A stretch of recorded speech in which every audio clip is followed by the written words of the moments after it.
This is the divergence of the Austrian from the Mengerian tradition. And we talked about bid-offer spreads and the quantity theory of money and all of that. Let's just put that to one side for the moment and explore more deeply how the American Austrians have deviated from Mengerian methodology. Now, this lecture you might find very, very simple, and can't see what the problem is, and sort of can't see why the American Austrians can't see this.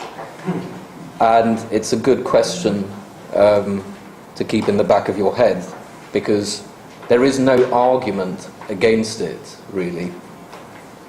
So let's go into it a bit further. We need to start with the concepts of teleology and praxeology. And these are very fancy philosophical words, and you don't need to be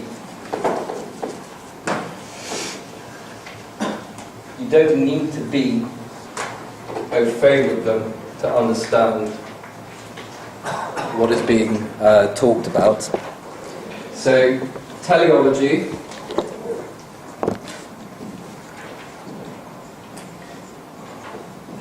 and praxeology.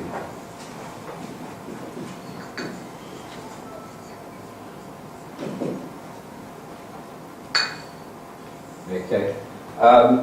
You could also say ends and means,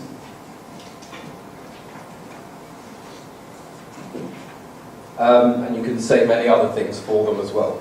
But basically, this is the split. Teleology, when you speak on a teleological basis,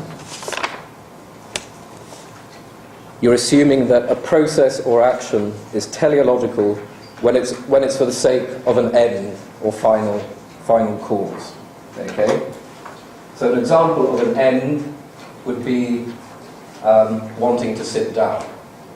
Now, how you sit down is when you go into the different domain of the praxeological, basically. So what we have is this essential dichotomy, ends and means. Now, we're going to go through examples, quite a few examples, that show that if you're in one, there is no unique correspondence with the other, and if you're in the other one, there's no unique correspondence with the other set as well. So, you can't just look at something and intimate the teleological basis of that action, basically. And to say that you can, you're not looking at it deeply enough, or you're just saying it on purpose because you don't think you can do anything on a teleological basis. Okay? So, means is very much on the praxeological end of thinking, basically. Mises says human action is purposeful behavior. Now, I won't deny that, of course. Action is will put into operation and transformed into an agency. It's aiming at ends and goals. It's the ego's meaningful response to stimuli and conditions of environment. Okay? So, what Mises is saying there is that basically people do things, and that's an axiom. So I can't deny that. That seems like a fairly reasonable axiom, even though it's not. But you can't deny it. People do things. That's a fact. That's an axiom. Fair enough. So Rothbard says on the subject, praxeology rests on the fundamental axiom that individual beings act. That is, on the primordial fact that individuals engage in conscious action towards chosen goals. This concept of action contrasts to purely reflexive or knee-jerk behaviour which is not directed towards goals. Rothbard says that, and I'll explain why that is the most ridiculous thing I've heard in a while. But we'll go through it with examples. Okay. So, if you look here on the projection, we've got the same split that I've drawn up here. You have an end, and the end that I gave was a wish to be sedentary.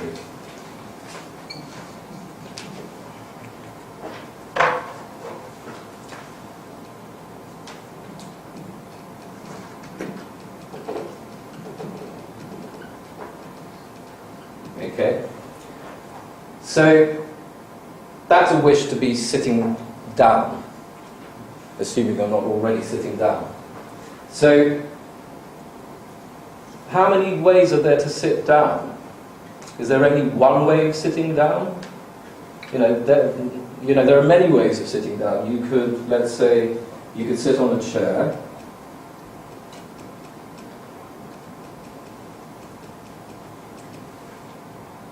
You could sit on the floor.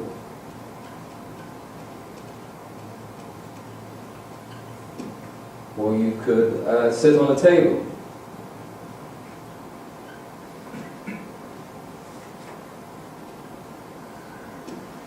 So there are many means to satisfy this end, the end of wishing to be sedentary.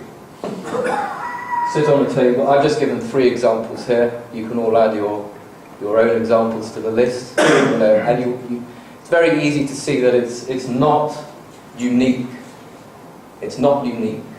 There is not just one way to sit down. Okay? So, that's a big step. That's a big step in the thought processes that has escaped many American Austrians. And we'll go a bit further into why they've missed this. Okay? So, the example doesn't end there.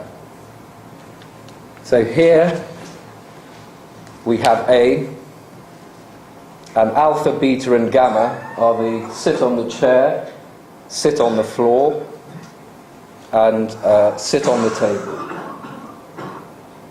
Now, let's consider another end, which is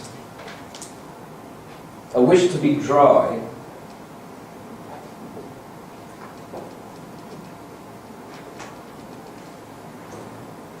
when outside in rain.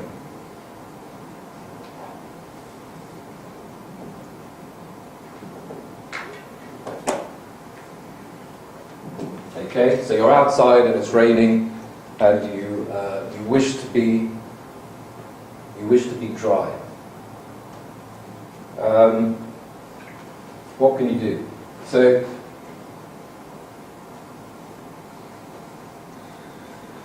you could get an umbrella.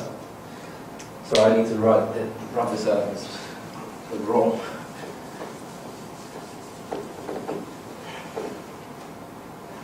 So we had our wish to be sedentary.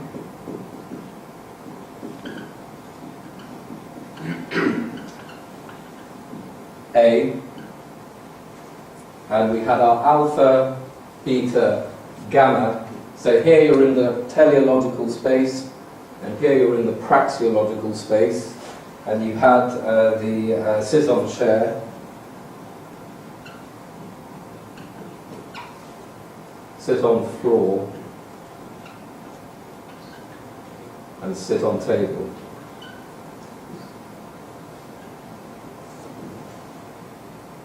Now we have the wish to be dry, another N, And some examples of how you do that: get an umbrella, assuming you don't have one. Stand under shelter.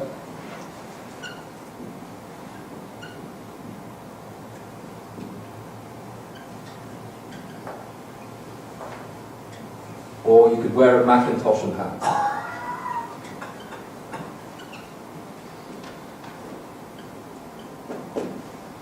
Okay, so 2 examples there, and a third and final one: a wish to move incognito. Incognito, not being recognized.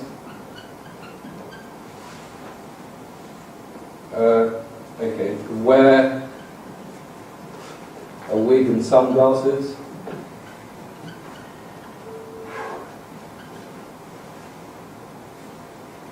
You can only move in night.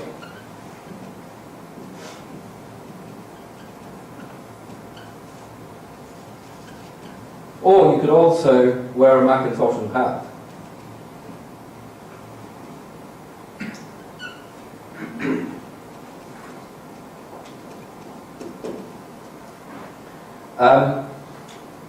And so there we see we have a problem, basically, if you just deal in the praxeological set, as it were, looking at what people do.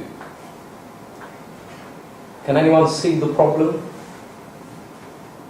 It's pretty obvious, basically. I mean, wearing a hat and mac satisfies 2 completely different teleological ends. Okay?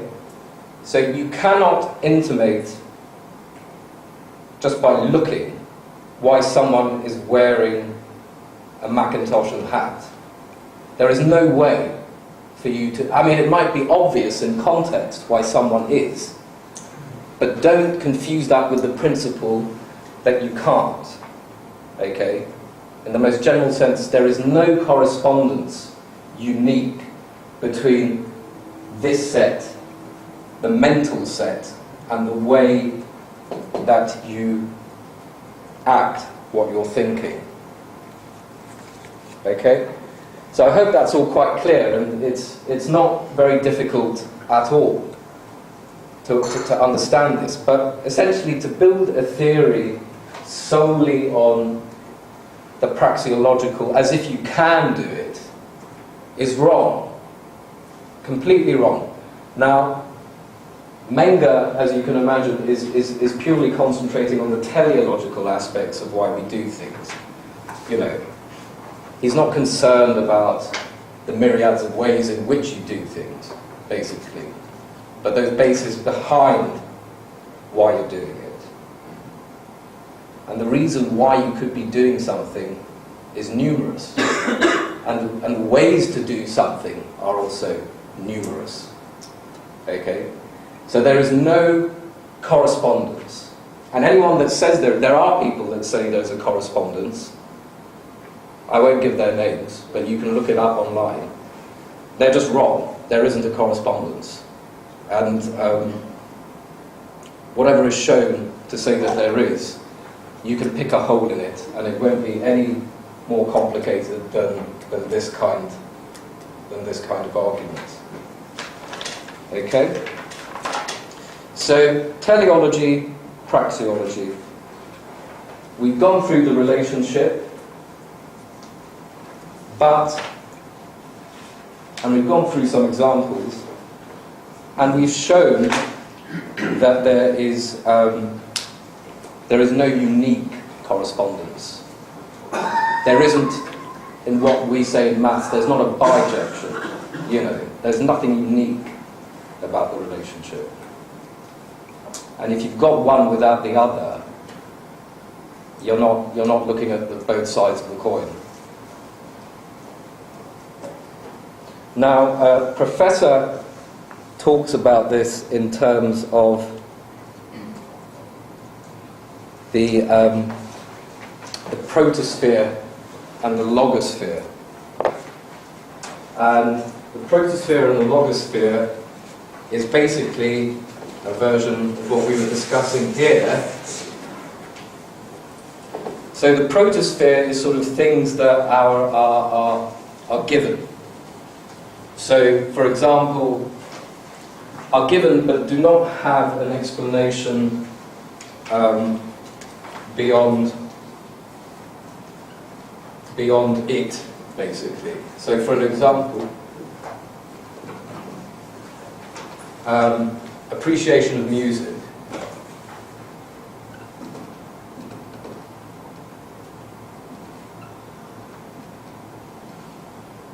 So there is no justification, there is no logic behind why we appreciate music. Now you can go through what music is, but that's not an appreciation of why we appreciate music. Why we appreciate music is beyond that argument, basically. So appreciation of music,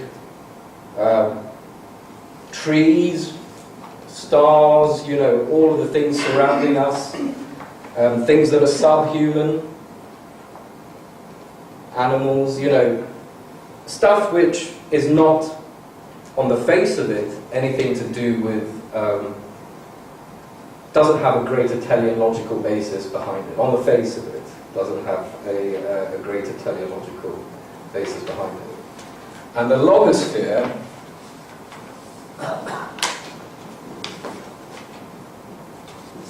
is basically action. How you enact all that is in that set is done in the logosphere. And it's the boundary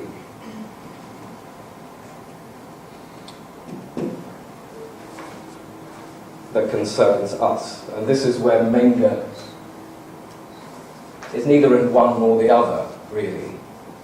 He's looking at the way that that interacts with that, because it has a very definite process.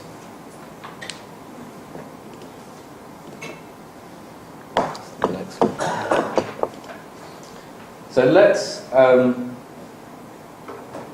turn back and just read what Rothbard said. So he said that praxeology rests on the fundamental axiom that individual beings act. This concept of action contrasts to purely reflexive or knee-jerk behavior, which is not directed towards goals. So he's basically saying that he is so smart that he can look at something and see whether it has purposeful behavior or not. This has no purpose to Rothbard and to von Mises. You know, it might, but the point is, you can never know that. You can never know that. And to say that you can implies that you're some kind of demigod, basically. You know, you can see people's intentions, sort of, you can see the intent behind people's actions, which is amazing. I'd love to be like Mr. Rothbard if that was the case, you know. But as far as I've known in life and experience, it's not really possible to do that. Okay. So we've gone through teleology, we've gone through praxeology, we've gone through the relationship, we've gone through the lack of correspondence. And we've shown that if you're in one or the other to the exclusion, you're not having the full set. And it's the boundary that matters, basically. Mises and Rothbard have said that praxeology, the logosphere, is where all the action is, and that's where you need to be. And they've actually stated that that's a sufficient place to be. When it's not. It's quite evidently it's not. So human action might be purposeful, no doubt, as Ludwig von Mises said, but the purpose cannot be intimated by looking at what was actioned. Very simple, he's wrong. He's just wrong.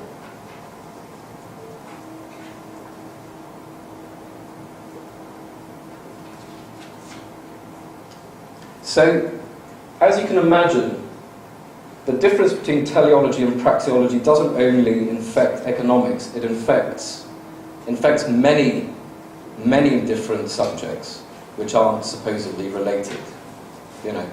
And my biggest gripe with mathematics, or the method of using mathematics in economics, is that you're actually statistics specifically, when you're conducting statistical analysis, for example, I don't know, looking at the multitude of people wearing Macs and hats, you know, and you have some kind of premise as to why people wear Macs and hats, and you do some kind of statistical analysis on the back of that, and you come up with all kinds of correlations and whatever, okay, that's all very good, you know, but there could have been completely different ends in mind from the things that you're looking at. So you're not comparing apples with apples, ultimately. You have to be very, very careful when you do supposedly objective statistical analysis, because if you don't realize the difference between these two concepts, teleology and praxeology, you will be comparing cross purposes in supposed statistical analyses. Okay. Another point, and it leads very clearly from what we've discussed here, is a philosophy of objectivism, which some think is somehow related to the Austrian school. Now, for example, the objectivism starts with the principle of identity, which says something along the lines of a chair is a chair, that is a microphone, this is a table, etc., etc. But behind any word is a greater meaning. You know, so what do you mean by chair? Do you mean something you can sit on? And if the person nods, you know, and says yes, then you present to him 5 other things that you can sit on, that's not a chair. And if he says, oh well, I meant all of those objects, not just the chair, then you can say, well, those objects are not solely used for sitting on. And you give a whole other load of teleological ends which those objects basically satisfy that wasn't the original satisfaction. Okay, it's very easy to see it. You know, there's not one way to sit down, and there's not one reason why you would have sat down. You know, it's just a variation on that. There's more than one way to skin a cat, and there are many reasons why a cat could have been skinned. You know, there's no correspondence, no correspondence. So, objectivism does not have a place in the Mengerian tradition. It doesn't have a place in science, full stop, but that's another lecture, you know. But specifically here, there's no relationship between the Mengerian basis for economics and objectivism as a philosophy. And the proofs and the examples given are sufficient to show that. And if you come to me afterwards, I can give you more economic examples. I can give you an economic example and a sporting example. You know, for example, flicking a ball into a hole is a teleological wish, and you could do that by playing football, basketball, or a ball in a cup, golf. You know, so the basis of all of those sports is flicking a ball into a hole. You know, but flicking a ball into a hole could be some part of some process in engineering. It could be some kind of new thermostat. And so flicking a ball in a hole doesn't just serve the purpose of football. It could be the new thermostat that increases efficiency 500 times or something. So the bottom line that I'm trying to get at here is that don't look at things and objectify. Okay? Because I'm basically giving you a variation on the philosophy of objectification here. Don't look at objects and intimate their purpose. And don't think that any object can only have one particular purpose. Okay? Best example of that, the same object which has been looked at differently as our level of consciousness has gone up, is crude oil. Okay, 500-600 years ago, crude oil was just a mess. You know, it was a poisonous mess that got into water supply. There was no use for it back then. But then as consciousness grew and scientific awareness grew alongside it, a use for this previously poisonous object suddenly came along. And now, you know, it's in all of your cars and all of your planes, and we can't live without it. But the object didn't change. It was still crude oil for 600 years. But our recognition, our perception of the object changed. Okay? So this might all be very simple, and I hope it is very simple for everyone. But this is well beyond the sphere of comprehension of the American Austrians. They do not wish to think on these bases. And it was deemed so natural by Menger that it wasn't elaborated for you. You know, it was just assumed that you could understand from this basis where to go and what was an incorrect way of going, which all of the Austrian economists subsequent to Menger, apart from Eugene von der Werf, they all would not have the ability to not understand this, but they wouldn't have the will to take it further. It's just beyond their abilities, you know. And you can understand why. If you can't look at anything and say why it's being done, then why the hell do anything? You know, I mean, you might as well just stop and sit under a tree all day, you know, and that's what some people do. But ultimately, there is no correspondence, you know, and just because you can't supposedly get anywhere from having a teleological basis to the way that you look at things, doesn't mean that you cannot get behind the process by which ends are satisfied.